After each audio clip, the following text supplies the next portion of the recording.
Welcome to this Introduction to the School Value-Added Growth Scores module. This is located in LEA Insights, and we're going to give you some background on how this module is intended to be used and what is included in it.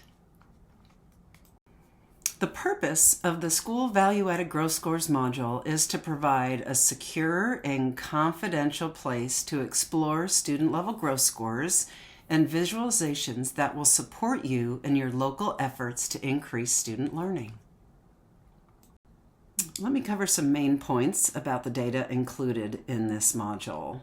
The visualizations and student tables that you'll see in the School Value-Added Growth Scores module and its companion, the Classroom Value-Added Growth Scores module, will enable you to compare your students' growth and achievement to their expected growth based on prior year's achievement.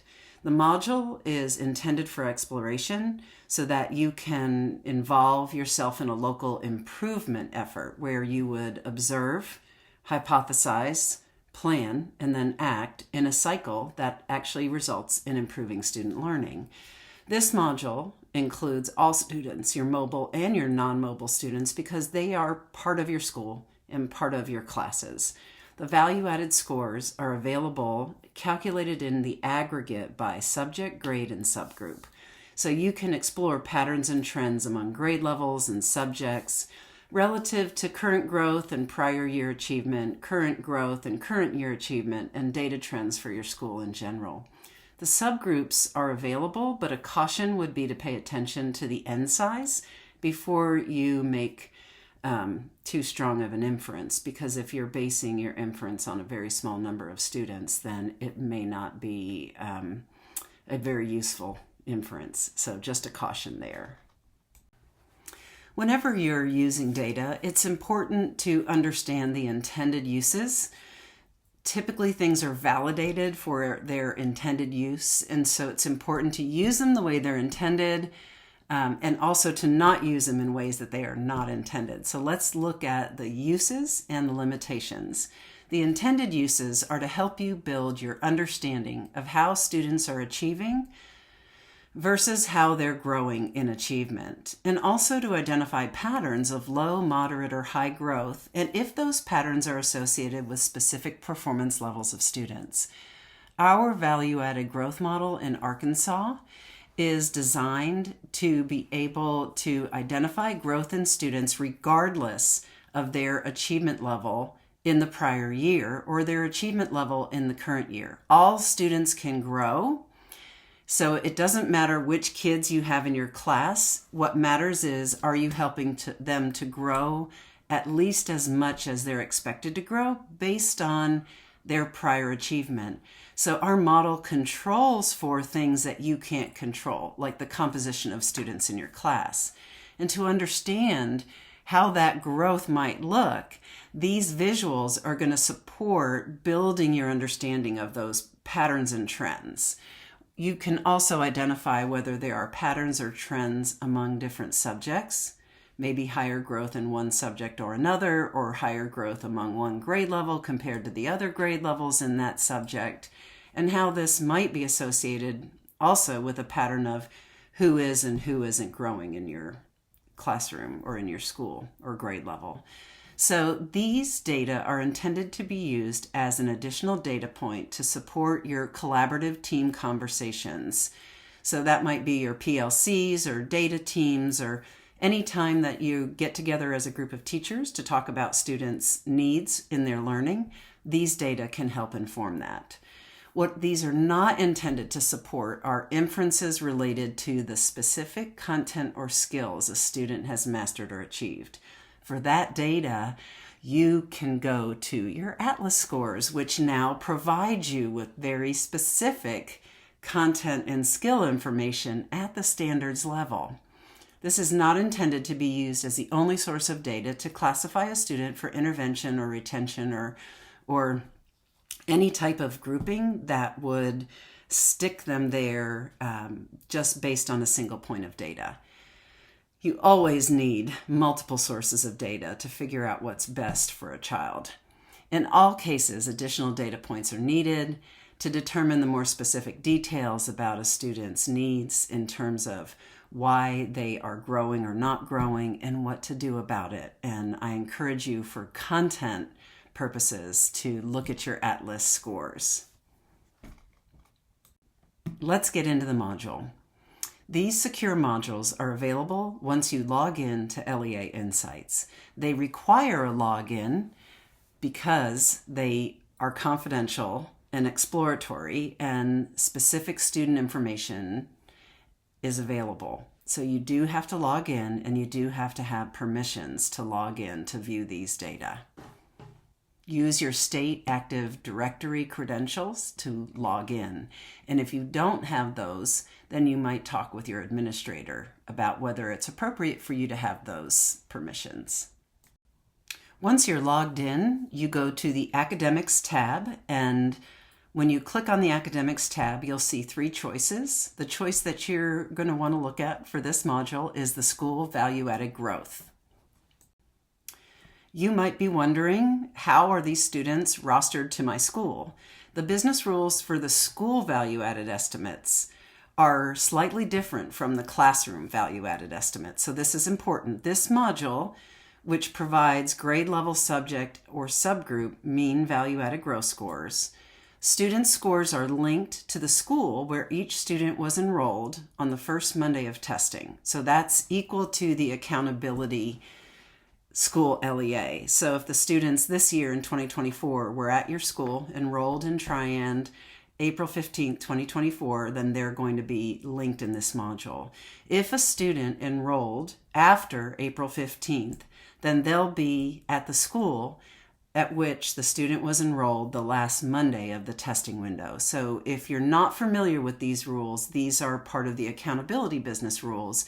And so for the purposes of having growth score aggregations that help inform accountability, that is why the school value added growth module links the students to those accountable school LEA numbers so that you have this information in these views. There's some important information on the homepage that orients you to the features of the reports and helps you, again, to know the purpose of the reports and how to interpret the score information. As you're navigating through, you're going to notice that there's a menu on the left-hand side. You would select the year that you're interested in. Students are rostered based on the fiscal year and the school for which the student growth was included for school accountability. On the left-hand side, you're going to see the menu for the different reports. They are organized by questions. And if you're not familiar with Arkansas's value-added student growth scores, there will be a resource tab that you can click on to get more information. All growth scores in these modules are reported on a standard scale, where 0 means that a student has met their expected growth. Scores that are positive above 0 mean that students have exceeded their expected growth, and scores that are negative or below 0 indicate that a student did not meet their expected growth and the extent to which they're falling behind. So in these modules, you're going to see the actual standard score for growth, which means the magnitude matters. The more positive the number is, above 0, the higher the growth, so the more a student exceeded, and the more negative or lower number, then the more the student is falling behind. The first question, or the first report, if you will, are the reports that look at how your students are growing, and are they growing as much as they were expected to grow, and how does this relate to their achievement? So this particular report or chart also comes with a table. What you see here is all grade levels for this particular school, and all of these grade levels are represented on a single chart where the left-hand side, or the y-axis, represents their Atlas scaled score from 1,000 to 1,100, and then on the x-axis, or horizontal axis, you see the growth score, and you have a vertical line through the 0. Positives to the right, negatives to the left, and then you have a color code for each of the grade levels that are represented. So you can look for patterns just right here, and you can see that the two distributions overlap mostly, but the grade 4 distribution has some much lower scores, and the grade 3 distribution has some much higher scores. Here's another quick example. In this case, we have 3 grade levels, and this is all subjects, all grade levels, and all students. And the report opens up so that you have these filters at the top, and you're going to use the filters to focus in on a particular grade level for a subject, and also you can do this for your demographic groups. But once again, this view shows you, for example, in this particular view, grade 3 has many more students to the right. That means that grade 3 is showing higher growth on average than the other 2 grade levels.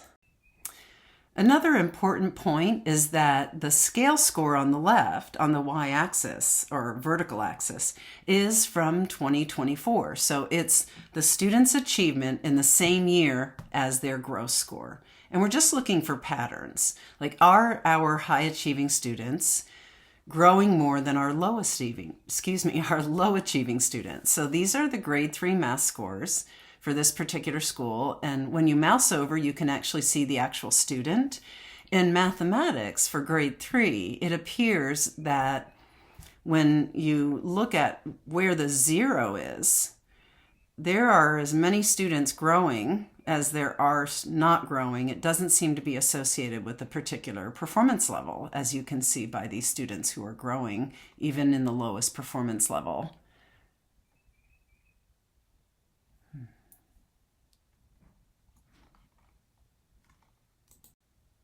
A couple of quick points here.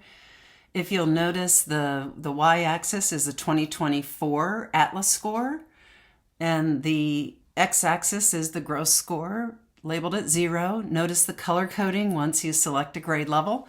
The reason that the color coding exists once you select a grade level is that even though the 1060 scale score for Atlas is the same proficiency cut between level 3 and level 2 at every grade level, the cut score for the level 1 and level 2 cut and the level 3 and level 4 cut do differ by subject and grade level.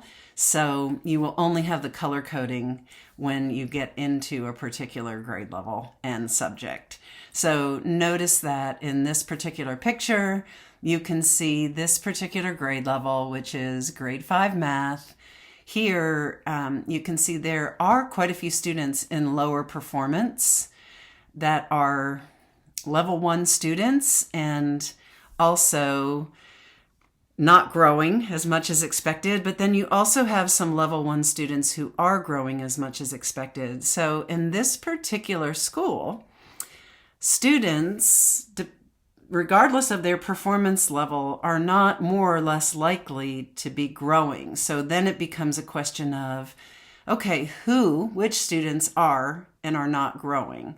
So then you would dig deeper into the particular students, which you can do by mousing over each of those squares. So here are 2 different grade levels in the same school. And in one grade level, it doesn't matter what your prior achievement was. It doesn't matter what your achievement level this year is. Some kids are growing and some kids aren't, regardless of their performance level.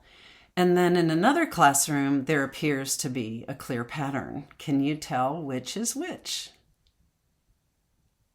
In case you're wondering, on the left, you can notice if we were to draw a line of best fit, it would go from the bottom diagonally up to the top, meaning that students who are in the lowest levels are less likely to be growing compared to kids in the highest performance levels.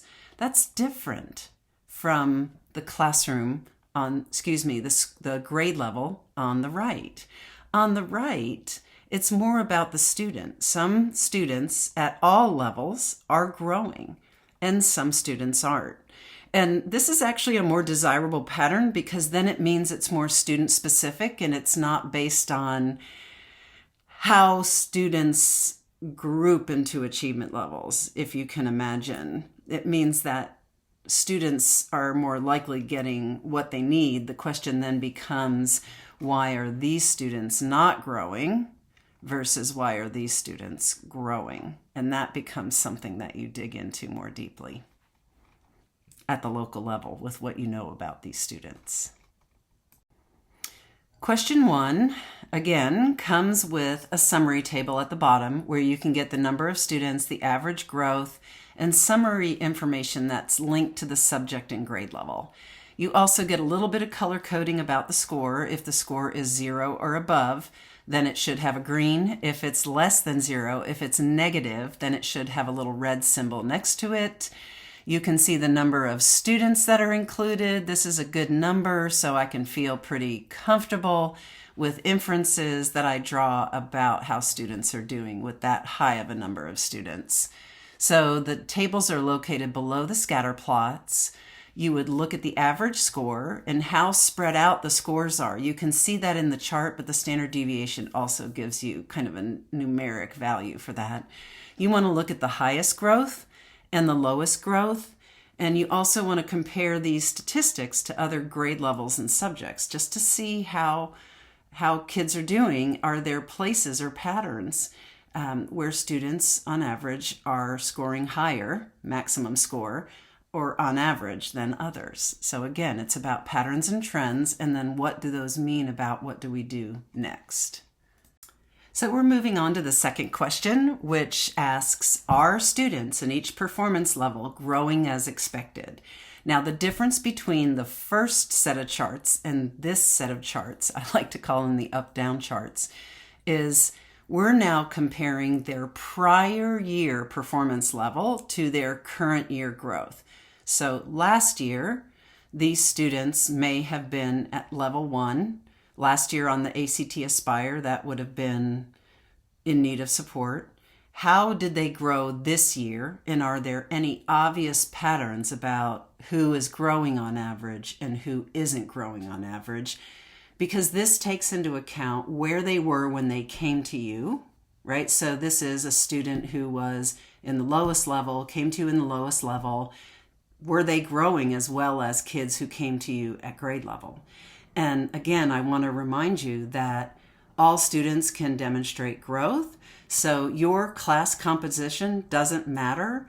In other words, because it's a personalized growth expectation, if you're moving students up in achievement and they're mastering more standards at higher levels, then that's going to show up in their growth score. So these up and down charts, the very first view you get before you select a subject is you can see all 3 subjects side by side.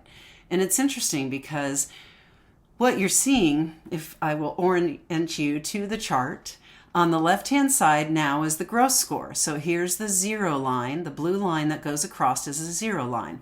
Below, the bars that fall below that line are on average, kids losing ground. The bars that go above that line, on average, are students who are exceeding their expected growth. And then if you're right around that 0, then on average, you're meeting expected growth. Notice that the bar is color-coded. Level 1 is red, level 2 is yellow, level 3 is green, and level 4 is blue. That's to help you quickly visually orient. The size of the bar in those colors indicates how far that average score is above or below the 0. And then there are these lines that make it almost look like a bar and whisker, but it's not a box plot. So when you see the black line with the 2 endpoints, that is a confidence interval. And a confidence interval is basically a band that we draw around the average score that tells us how confident we are that that average score would fall 95% of the time within that band. So these are 95% confidence intervals. And in the case, say, of the very left-hand chart, we can see that 95% of the time, the average score for students at level 1 would fall somewhere between a negative and a low positive value or average. And we can see that at level 2 on the left-hand side for ELA, it really splits the difference. Now, what's most important about this is how do you use those to understand if there are meaningful differences among these different charts. And I'll talk about that with a bigger picture. So now we've got a closer view, and we're going to talk a little bit more about the confidence intervals. And the reason we're going to talk about that is because this is how we figure out if those differences among the mean scores for level 1 versus level 2 versus level 3 versus level 4 students the prior year, whether or not those are meaningful. So the rule of thumb is if the confidence intervals overlap, so the top of one overlaps with the bottom of another, then that means that they're not significantly or meaningfully different. 95% of the time, those students' average scores are going to fall within a similar space. When the confidence bands don't overlap, which the difference between, say, level 2 average score and the level 4 average score, those don't overlap. So those are meaningfully different. But because levels 2 and 3 overlap just barely, we can say we don't really have much of a meaningful difference, and especially levels 1 and level 2, which overlap quite a bit. So that's the use of those confidence intervals. And the reason we provide those is so you don't go down a rabbit hole thinking you've got a giant difference when it's really not a meaningful difference. Now, an average score can hide or can be influenced by really high and really low scores. And when you get anything like an average or a median, you're getting less information than if you had all the scores. So if you wanted to go deeper to figure out who are these kids from last year that were in level 2 and why is their growth more negative than positive, then you click on the bar, as I've indicated on the left, and what opens up is a distribution or histogram. In the histogram, the gross score is banded on the bottom. So the horizontal axis are intervals or groups of scores, and then the y-axis is the percentage of students who fall within each of those. And you can see the black line for 0. In this case, the majority of the scores were below that 0, but there were some kids. There were 7 kids. If you mouse over each of these bars, it'll tell you the number of students within that particular score interval. And there were 7 kids who actually exceeded their growth expectation, but there were 23 students who didn't. And that's how you ended up with this average score over here that goes under the bar. You can look at the table underneath and you can see the information about the gross scores and the scale score that the student achieved. So this is helpful information as you dig deeper into each of these reports. So the table that's at the bottom of the pop-up, so at the bottom of the pop-up is the student table, but there's also a table that falls under the up and down chart. And that table gives you the averages. It gives you the summary information for each of these bars in the up and down chart. So again, notice when you mouse over, when you click on the bar, when you mouse over, you're going to get information about each of the bars. And then in the histogram, you're going to get information about each of the bars or intervals that the scores are in. And again, this is great information to use in your collaborative teams where you want to work with other teachers or other folks like your coaches to understand how to address the needs of your students. I pulled this image because that blue bar was so tall. And the reason the blue bar was so tall is because we have this very influential high score. So again, when you look at averages, it's always good to click on the chart and go deeper to see how the different scores and how the different students did within those different performance levels. Here we have the data and trend report, which is question number 3. What this does is it gives you a sense of how your school is doing in growth on average by subject, grade level, and subgroup. And it's a giant table that gets produced with a small chart. Usually there are 3 years on the chart, and you get to compare your school in black to your district in that bright blue to the state of Arkansas. And in this case, you can see the school is higher than the district is higher than the state. And then in the table, you will actually notice that there's ELP growth available for your school at these different group levels and grade levels. When it says grade equals all, that means we're counting all the grade levels in that school, all those growth scores together, very similarly to how you'll see growth scores reported in the report card where they include mobile students. Once you finish the first 3 questions in the school value-added growth module, you get down to the data and trend section, which is where you can get student-level data in data tables and lists. So the student data is an option where you get student-level growth and achievement scores by subject and grade. You can export them to Excel so that you can organize them the way that you want to. The report is filterable, and each column is sortable. So you can do a lot of work within the site, or you can just export it and do all that fun stuff in an Excel. Another unique part of the school value added module is you have in data and trend, you have student trend lines. This is a unique view of student trends. And I do want you to be cautious in not overinterpret upward or downward trends because of the size of the visual trend lines in this report. This is also exportable. It's just kind of a cool view that helps you look at it. But again, my caution is it's a single student. There can be a lot of variability, so don't overinterpret these tiny little trend lines.